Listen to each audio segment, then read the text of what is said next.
Lance Hall here for Let's Discuss with Lance Hall. Happy to welcome Mychael Gabriel to the program tonight. Mychael, how are you? I'm doing great, Lance. Thank you so much for having me. I'm happy to be here. I appreciate you giving me the time. Your album Genesis is out now, 12 fantastic tracks. Ah, Just put out a new single Sunday afternoon, another fantastic track. You got to be thrilled to get this out because this was sort of a culmination of a desire to do this for a long time. You had worked with for musicians years. doing recording, and now it's finally here.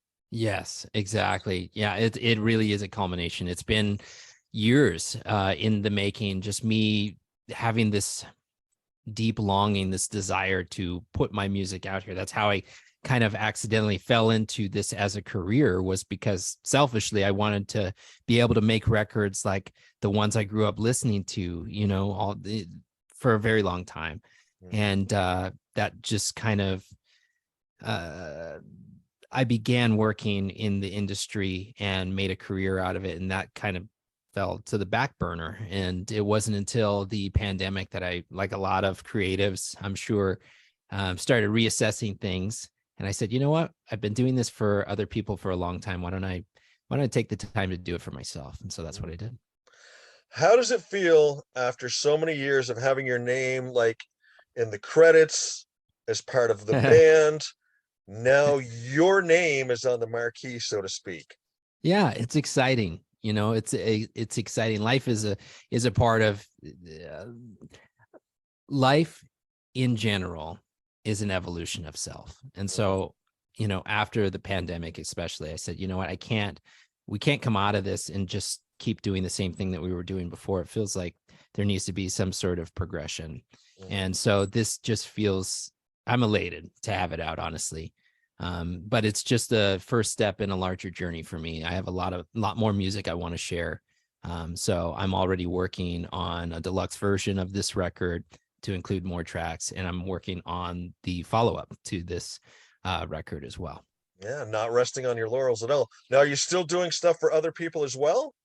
Yeah, I just got back. I'm I'm in the middle of a tour with Sheila E. I'm her Right. lead guitarist. So I fly out tomorrow. Where am I going? Nashville, Atlanta, Chicago, New York. We're doing a bunch of Wow. dates up into the end of February. I just got back from a cruise with Sheila as well. We did the Blue Note at Sea Jazz Cruise. That was great. I mean, I'm always on the road, always doing something. I played a couple local gigs with a good friend of mine here in Minneapolis. So there's always something going on. Um, and that's what I like. I like to have multiple things going on. It just kind of keeps life exciting. Is there ever a time, say, where you're up playing a song with Sheila E. and all of a sudden a thought maybe for your album pops in and then maybe a little You know snippet of what? this thing with your buddy? I'm always taking notes, and everything that I do, I try to take something, positive from that experience. Even the ones that are, maybe the circumstances are not the best, let's Yeah. let's say, but there's always something new to learn, always something to kind of pick up. And that is one of the reasons that I had the kind of the confidence to finally do this, because you know, I've been doing this for, quite some time. I've been the lead guitarist for Sheila E. for nearly a decade. Yeah. And so there's been, and I was working with her, prior to that as her, studio engineer. Yeah. So I've been taking notes for a long time. And so, yes, the short answer is yes. There's always something I'm learning, always some sort of, I'm going to add that to my show, or, and the inverse is also true. When something bad happens, you go, okay, well, I know not to do that. I was You know, gonna I was just gonna say, is learning what not to do almost as important as what's learning what to do? absolutely. Yeah. Absolutely. Yeah. So I listened to the album last night through headphones. Once again, fabulous. You care if we do? I took some notes on some of the tracks. You care Yeah. to do a little track by track here? Yeah. Let's do it. Yeah. I love that. Of course, you got the little fanfare intro there in the beginning, which is very cool. Great way to open it up. And then it goes into Let There Be Light.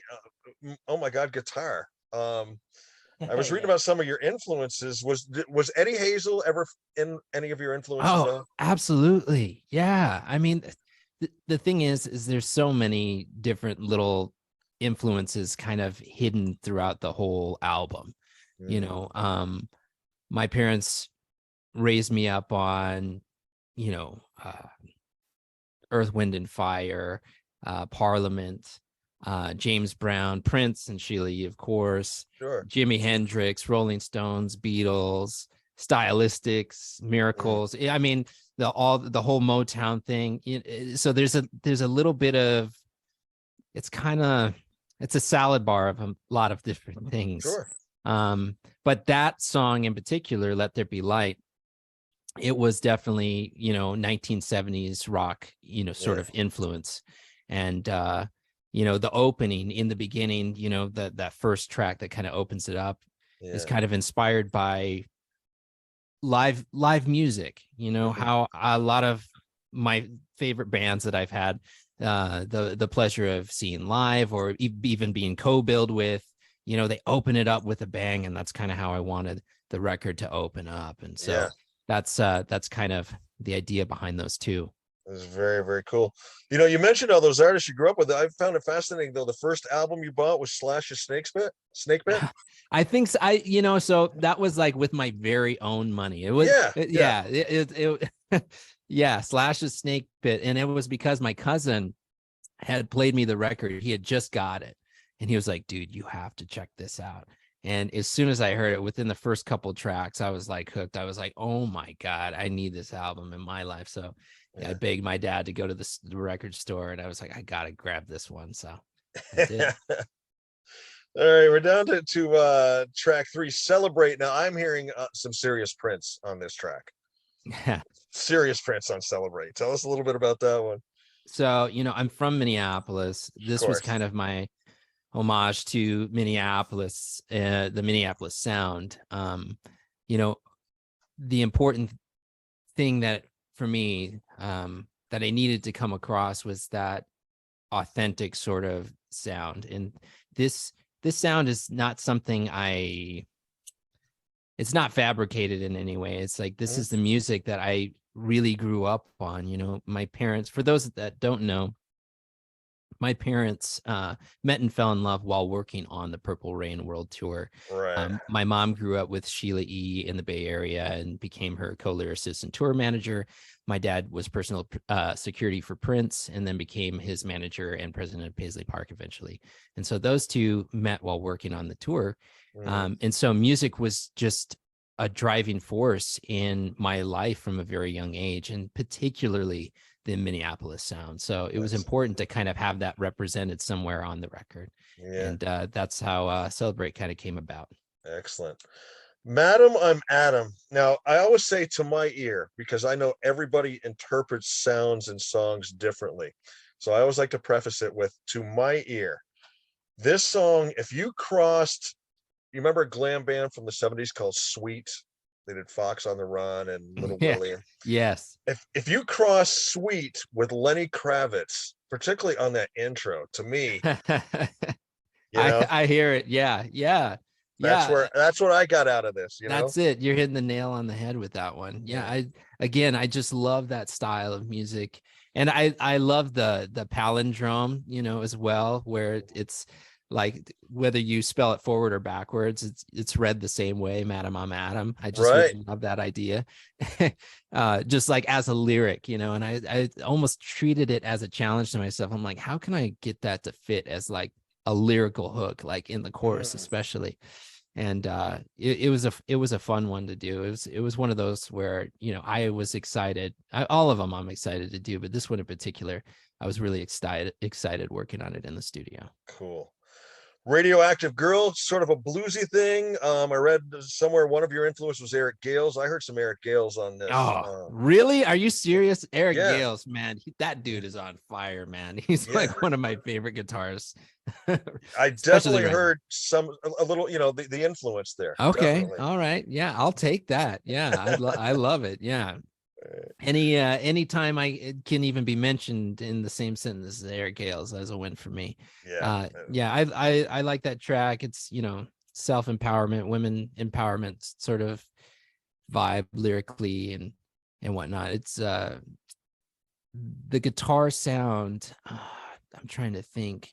think there's like a phaser on there. I just wanted it to sound different too, than the other, because Let There Be Light and Madam I'm Adam are definitely guitar heavy, but this one has kind of a different guitar tone that I really liked as well. Cool. When it comes to you, this was my favorite song on the album. Really? Yes. For real? Yes. Okay. I'm not blowing Great. smoke. I'm not. Lyrics brilliant. I got so many notes here. These are lyrics that every guy can relate to Yeah. me. Mhm. You got that sort of funky timing with it. Fabulous solo. I heard a little bit of, here's where I heard a little bit of Joe Satriani in the solo. Oh yeah. I love Um, Satch, man. Yeah. yeah, I was very Satchus on that. And then you've got that piano outro that moved me. I sat here and it was like I felt an emotional reaction to that outro, the way that outro, that piano played out, and the way everything Sure. played. To me, this was like a perfect Valentine's Day single. You know? Thank you so much. That really warms my heart to hear that, because that is definitely one of my favorite songs on the Yeah. entire record. It was kind of like I mean, when you're in the middle of creating something, at least for me, I don't go into the studio saying, okay, I need to write a song like this. I just can't, it's all based on feeling and emotion and sentiment in that moment. And for me, like, working in the studio, especially, it's all about kind of capturing a moment, so I learned early on, when you capture that sort of magical take, even if you go and try to play it again, it's like, oh, I got to clean this up, or let me try doing it one more time. Sometimes the magic isn't there, especially like if you go back to it like days later, a week later, or whatever, and you try to overproduce the track. This was one that really just came together in such an organic way. And when I finished it and kind of took a step back, I was like, this is kind of like my version. If Beautiful Ones and Bohemian Rhapsody kind of had a baby, this would be kind of it for me, sort of. So that's really great to hear. I'm glad you liked it. Yeah, definitely my favorite track on the album. Sunday Afternoon, of course, this is your newest single. Yeah. Really cool tune. Read about how you wrote it, in the course of an afternoon on piano and stuff. And I love the video, and I know you had a big hand. I mean, you basically created the video. Um, Lots of red in your videos. Can you tell us about the red? You get the red balloons in Let There Be Light. You got a lot of red in this video. What's the red Yeah. significance? So I'm so glad you asked that. I love symbolism, and I love sort of polysemantic storytelling where you have like two or more meanings behind different things, whether it be a lyric, whether it be some sort of visual illustration, or just any sort of like kind of uh, any sort of symbolism I can kind of inject into, whether it be the visual, the lyric, or even the instrumentation. I'm going to kind of take advantage of that. So the red has a lot to do with just the human experience, and the balloons have a lot to do with the transience of life, how finite life is, and how finite happiness can be sometimes. It's one minute we're celebrating, and then the balloon will pop, and then hey, we're not there in that moment anymore, and it's changed. So the red kind of speaks to the blood almost flowing through our veins. And then there's one part in the Sunday Afternoon where the lady behind the veil is holding an apple. Yes. So the album's called Genesis, Right. and it's partly a biblical allegory. Okay. And it's part biblical allegory. It's part origin of my origin story with utilizing sounds that have inspired me over the years. That's why it's a multi-genre album. It also speaks to the human experience. So the apple is kind of representative of Adam and Eve from the creation story in Genesis. Okay. I just didn't want to take it for granted, um, but Yeah. very, very, very cool. Now, the lady behind the veil, has her identity been revealed, or is she to be the mystery that she is behind the veil? It's kind of up to interpretation. I like people to kind of take I like it when people, I've sat with these songs for so long. And selfishly, I've kind of gotten what I needed to get out of them. And I feel like part of the experience of creating an album is letting it go and let it belong to other people, you know? And so I like to leave it up to others as to what some of the meanings might mean to them. You know, I know what it means to me, especially the veiled woman. But that was also inspired by the famous sculpture of the veiled woman as well. Okay. And it in part also is representative of, you know, all that is holy, all that is like that's one of the reasons we never even touch in the video, is because like there's this veil between us, right? Right. Yeah. Yeah, And I so it's noticed that. like, yeah. And so it's like, it's almost, it's there, it's beautiful, but like can you have it or can't you? You know, and I think that's one of the questions of the song itself and the lyrical Right. content. Yeah, you're reaching out and it's right there, but you just can't quite grasp it. You know, Right. yeah, very cool.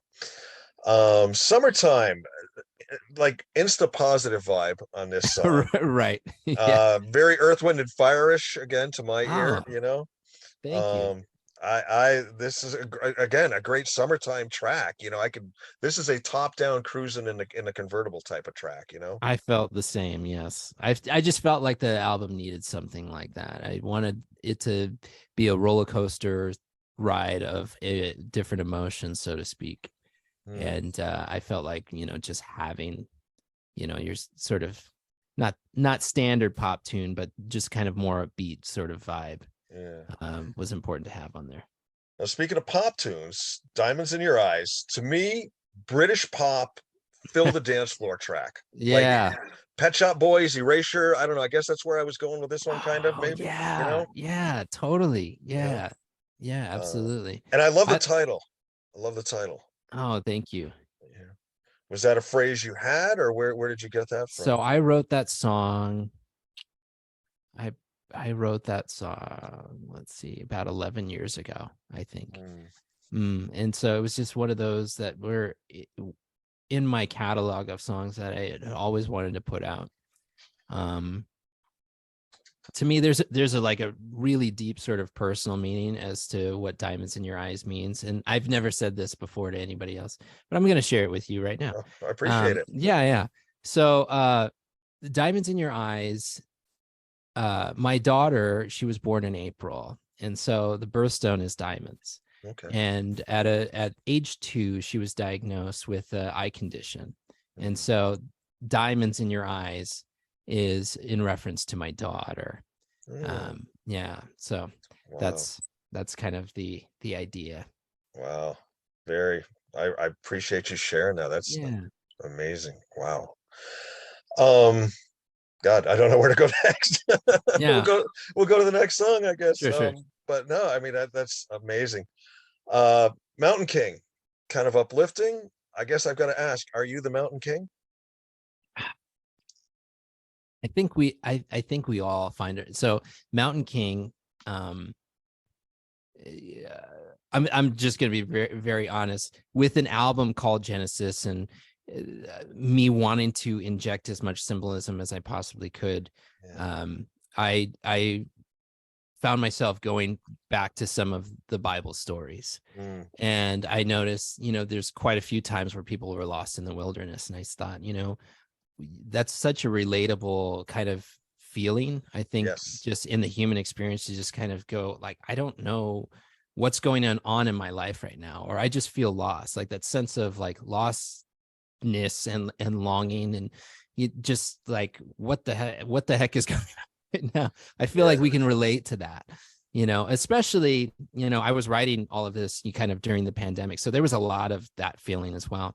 And Mm, so I feel like at one point or another, we all can relate to being the Mountain King, because, you know, one of the lyrics is, you know, I'm basically says, I'm lost in this place, and this is shaping and molding me. And I know I'm never going to be the same after I come out of this. right. But there's this sort of idea that you are going to come out on the other side eventually. So, there's a little bit of hope. There's a little bit of, long suffering as well. It's a combination of the two. Cool. Excellent. Track 11, Faith Love You Anyway. To me, I always thought Tracy Ullman's They Don't Know was one of the most perfect pop songs I had ever heard. The way it was recorded, the way it was sung, the way it was done, everything. Sure. This one ranks right up there with it. This is like Oh, wow. pop perfection. Oh, You know? thank you. Yeah.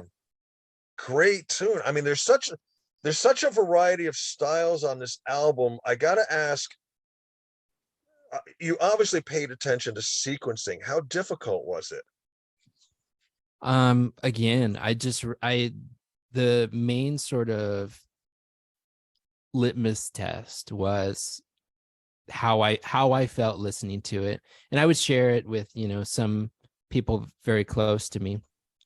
And, the sequence was a huge part. It's kind of like, I imagine it would be kind of like editing together a movie or something like that. Yeah. It's like, okay, so we have our opening, we know how we want to close it, but what's happening in the middle, and what is the range of emotions we want people to feel on this journey?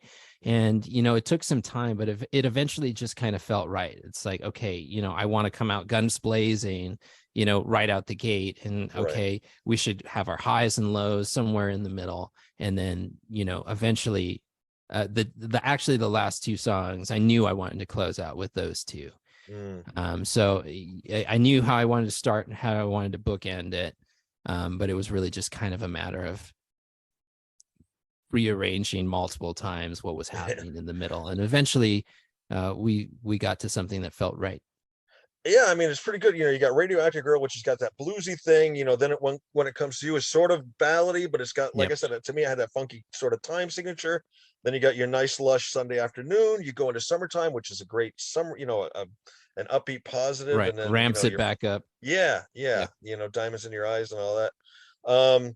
See You Again. I didn't write any notes down because this just seemed like this was almost like, to me, I was like peering into a diary or something. Yeah. Yeah. Extremely personal. Yeah, it really is. My grandmother, while I was writing this song, my grandmother was in hospice. And so, it just got me thinking a lot about, how short life is, and how, there's never enough time. Yeah. And it got me thinking about, a lot of, loved ones and people that I've lost in my life. And, we're going through the pandemic at the same time. It's like, thinking just about just the shortness of life. There's not really any other way to put it. It's And so fleeting. right. It's so fleeting. And I thought, okay, what would be if I could tell my kids something, what would be, the last words I would want to leave with them. And that's kind of how the song kind of came about. Wow. Mychael, amazing album. Like I said, I was spellbound through the entire thing. It flowed Thank you. brilliantly. I think it's like 43, 44 minutes. Yeah. There was never a dull moment.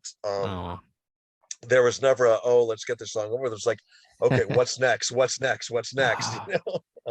That is so good to hear, because when you create something like this, you never know whether it's going to hit the mark. And so that's really uplifting to hear. Thank you so much. I would say you definitely hit it. Let's do a little review. This is sort of your life thing, if you don't mind. Yeah, sure. Wrote your first song at 3 or 4 years old called I Want to Be Big. Oh, you heard about that. Okay. I heard about that. Nice. Yeah. It's just I just, like I said, music was such a big part of my life, from the very beginning. My mom was a lyricist, so I get a lot of sort of those ideas and those like little tips and tricks that she kind of imparted to me along the way. It's just like, it's as natural as breathing, I guess. Excellent. Then you started recording, but you're recording a little 8-track. You didn't really like the sounds you were getting, so you decided to go to audio school and learn that way. Yes. I don't know if anybody's ever recorded on tape before, especially like a cassette tape. Oh yeah, I But remember those, doing it. yeah, those get pretty noisy after a while, especially if you have like one of those little multi-track tape recorders, which is what I had. And so Right. by the time I'm adding like the fourth layers of tracks, all you're hearing is tape hiss. And I'm like, what is going on? And so from there, I upgraded to SoundForge, I think it was on my PC. And I was like, oh, this is much cleaner, but it still doesn't sound like that AC/DC record I remember. And I was like, how are they getting that sound? How does Led Zeppelin sound like Led Zeppelin? It's like, why is it when I hit the record button, it doesn't just sound great right away? Yeah. And that piqued my interest. And I went to audio school here in Minneapolis and learned that it's not so simple to make Mm, it sound great. yeah. Now, along the way, while you're doing all this, you're also learning instruments, correct? I mean, which came first, learning to record or learning instruments, or was it sort of hand in hand? So it was instruments. For guitar is my first instrument and Okay. my primary instrument. When you grow up watching the larger than life Prince, on Mm, Sign of the Times concert film, yeah. you're just like, wow. And so, I knew from a very young age, I'm like, I need to learn how to do that, Mm, play guitar. So I started with classical Suzuki style lessons and eventually transitioned over to electric guitar. After I realized I asked my dad, I said, are you sure this is how Jimi Hendrix, like this is the same thing that Jimi Hendrix played? I was like 5 or 6 or something like that. I'm like, I don't think this doesn't sound exactly the same. yeah. They're like, oh, you want to play electric guitar? Gotcha. Right. And the rest is history. Wow. Very cool. I read one quote from you that I really, really like. Said, "Smart people ask a lot of questions. And that's how you Mm, learn." You know. yeah. And Yeah, and the it's go ahead. true. Yeah, I feel like the smartest people in the room ask the most questions. I mean, I feel like it's important to not be afraid to not know something, and it's more important to know what you don't know. Mm, And which is really hard. It's easier said than done, because sometimes, the thing that prevents us from progressing forward is just not knowing what we don't know.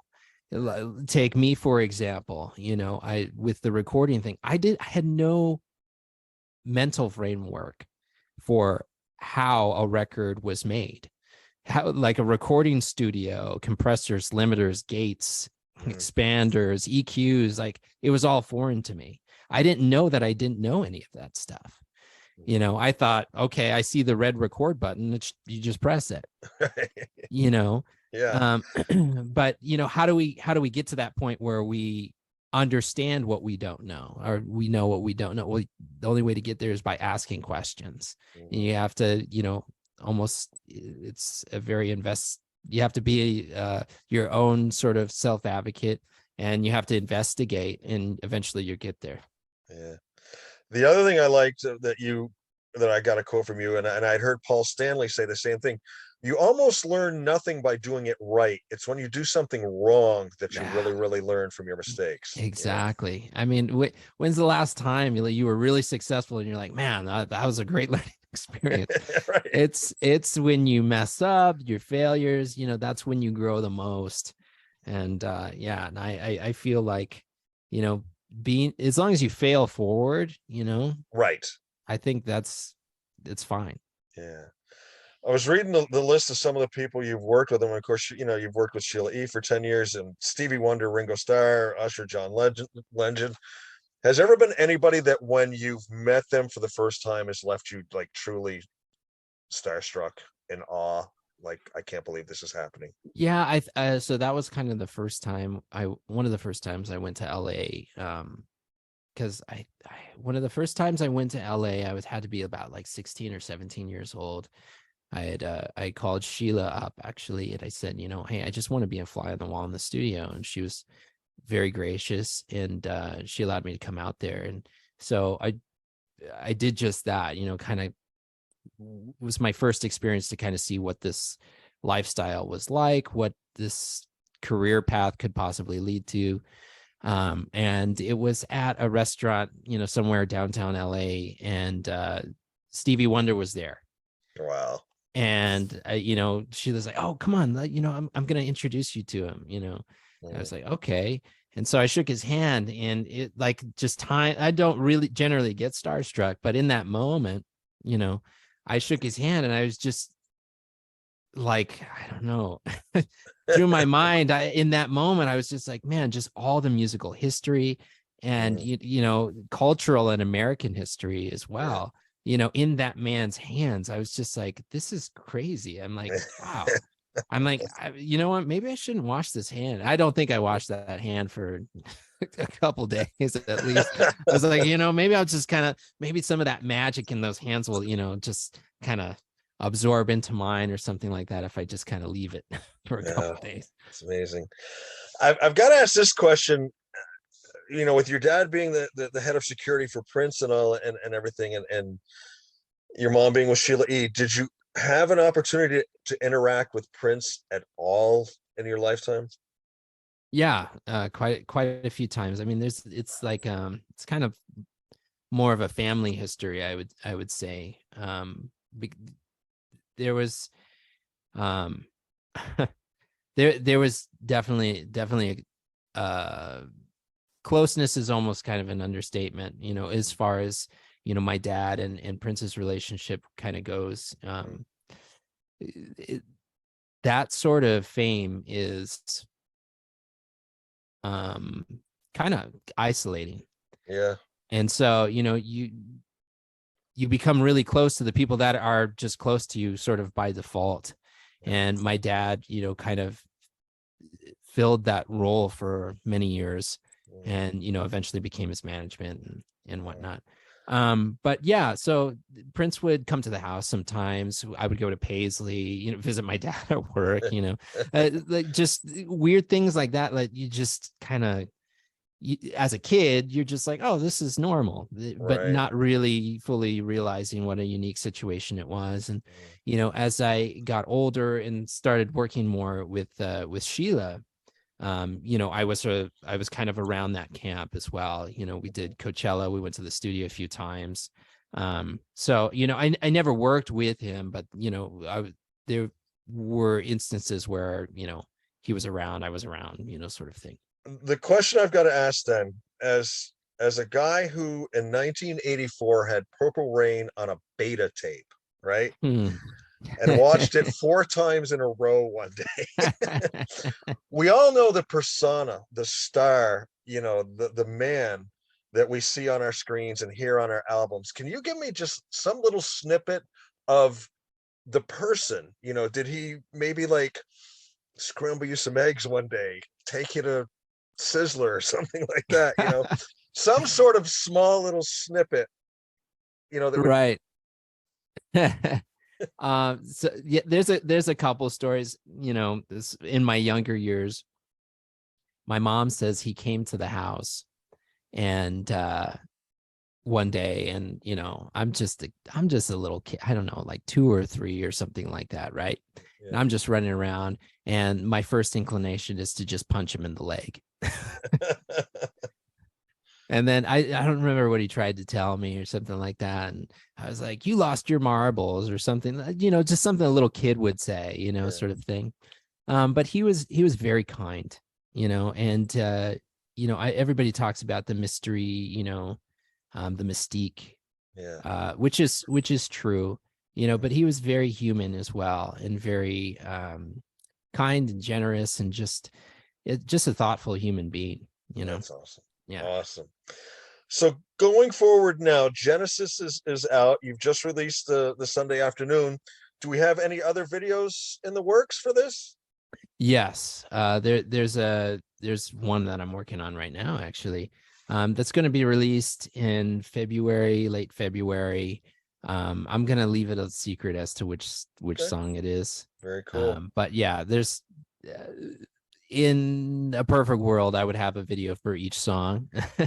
So there's gonna be some type of visual. There's gonna be a lot of visuals coming up. Sweet. Any plans to take yourself out on the road and play these songs live?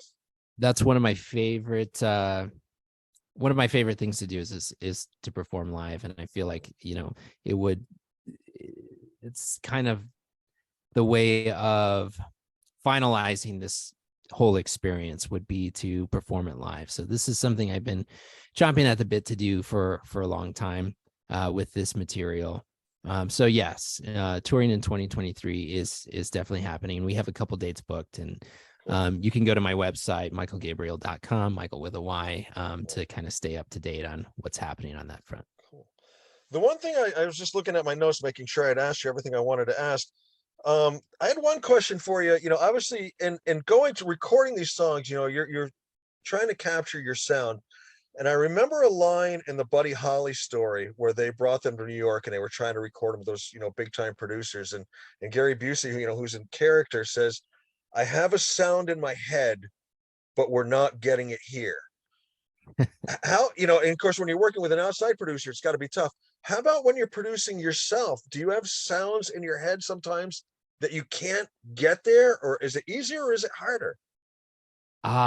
It depends on the day, and it depends on, whether you feel in the zone or not. And so for me, I generally have multiple things going on at once. So if, I'm not getting there with one track, okay, it's time to move on. And we've kind of exhausted all our mental resources, creative resources on this one for the day, or for, this session. Okay, let's move on to something else. So that's one of the ways I kind of circumvent that issue. But I think it was Mountain King. There are instances where it's like, what, I don't know of an instrument that can get this sound that's in my head. I don't know how to recreate it. And so the vocal sample that you hear, that kind of is underneath the entire track from beginning to end. That's something I just did with my voice. I was like, okay, I don't know how I would play this on an instrument, so I'm just going to vocalize this and then, produce the heck out of it, after I record it in the box. And so that's what you hear. Well, cool. Hey, whatever works, right? Right. Yeah. Excellent. We've been chatting with Mychael Gabriel here for Let's Discuss with Lance Elley's new album, Genesis, out now. Where do we go to get this album, Mychael? Do you sell it through your website, or is it through the other medias? Or anywhere you stream music, it's available. It's available on Amazon for sale if you want to download it, or Apple Music, iTunes, all that. Cool. Any plans for a vinyl release? A vinyl? So we're holding that off for the deluxe release, and that's still to be determined when that's going to be put out. But yes. Cool. Mychael, before we go, I always like to finish up with silly questions. I'm hoping these are questions you've never even been asked before. Sound good? Okay, great. Yes, love it. Give us something that decorated your teenage bedroom. Let's see. Back to the Future poster. Okay. Favorite toy growing up as a child? He-Man. I'm just gonna go after the first thing that comes to mind. Stream of consciousness. Food better as a leftover as opposed to freshly cooked? Ooh, no, I'm gonna say no. No, it's got to be freshly cooked. It doesn't have to be, but fresh. I'm going with fresh. Have you ever prank called someone? Yes, but I couldn't tell you. Actually, yeah. That's a long story, and it was really funny, but highly inappropriate. So yeah. Sounds good. Pick a song that you would use as your walk-up music anytime you walked into a room. Ooh.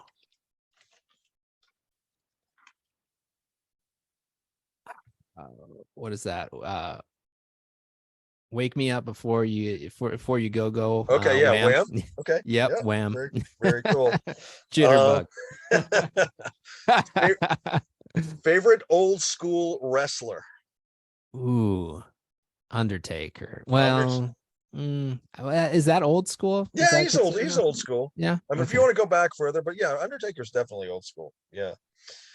If you could pick a television show to have one of the songs from Genesis placed in, what TV show would you pick?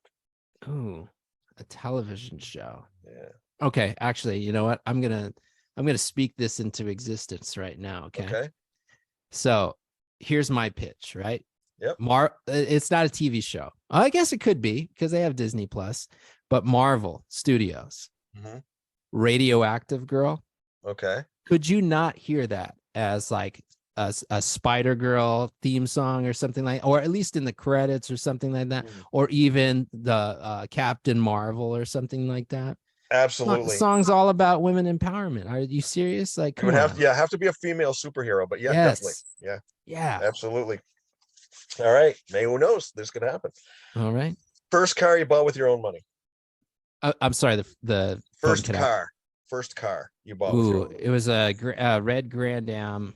I can't remember the year. The 1990 something. All right, I'll go a little deep on this one.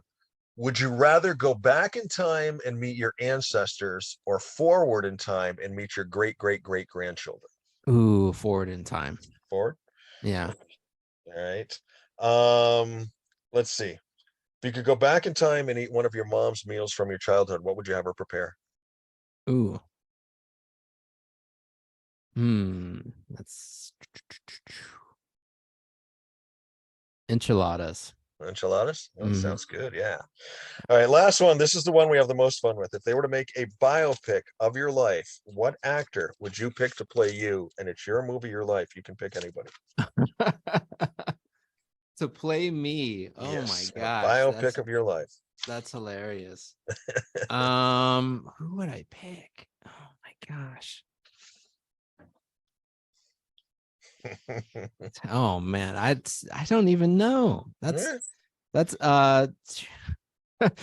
I'm trying to think of a witty answer, something funny, but nothing really comes to mind. Like I don't know. Yeah, I don't know. All That's a right, blank one for me. we'll go with it. What about you? Me? Yeah. Who would I pick? Yes. I would pick Matthew Broderick circa Ferris Bueller's Day Off. It's great. That's Yes, I love that answer. that's my answer. Yes.